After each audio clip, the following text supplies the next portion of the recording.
On est les champions, on est les champions, on est les champions. Youhou! Vous l'aurez deviné, cette semaine, on passe une minute avec la victoire de l'équipe de France. La victoire a été célébrée partout en France et dans le monde et on a pu voir de belles images de joie, de partage, de liesse. C'était dingue, c'était ouf, c'était wouh! Ils ont été reçus par le président de la République, Emmanuel Macron, et des milliers de fans. Bravo les Bleus, quel parcours, et notamment merci à mes chouchous, Kylian Mbappé, Presnel Kimpembe, Benjamin Pavard, Adil Rami, N'Golo Kanté ou encore Paul Pogba. Une belle équipe qui a représenté la France, une équipe multicolore, comme on aime bien le dire. Enfin quoi? Ah, vous n'aviez pas remarqué, l'équipe de France est composée de Français avec pour beaucoup des origines africaines.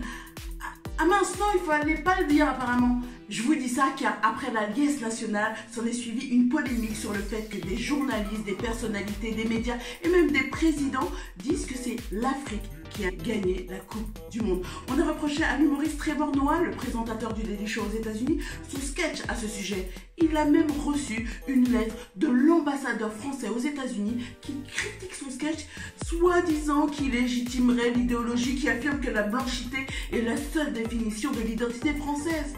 Non mais sérieusement, est-ce qu'il a bien écouté? Trevor justement a dû faire une vidéo pour s'expliquer. Je vous invite à aller la regarder. Il y remet les choses bien en place et dans leur contexte. Non mais vraiment, tout le monde sait que c'est la France qui a gagné la Coupe du Monde. Tout le monde sait que l'équipe est justement composée de joueurs français et binationaux. Mais pourquoi ne pourrait-on pas parler de l'origine de ces joueurs sans que ça pose problème? Une origine qui est d'ailleurs bien mise en avant lorsqu'ils perdent leur match, hein? Une origine qui a d'ailleurs failli engendrer l'instauration de quotas par la Fédération française de foot en 2010, comme le rappelle si bien Lilian Thuram. Mais des quotas, vous imaginez? Allez, on prend 5 noirs, 3 rebeux, puis le reste ce sera des blancs.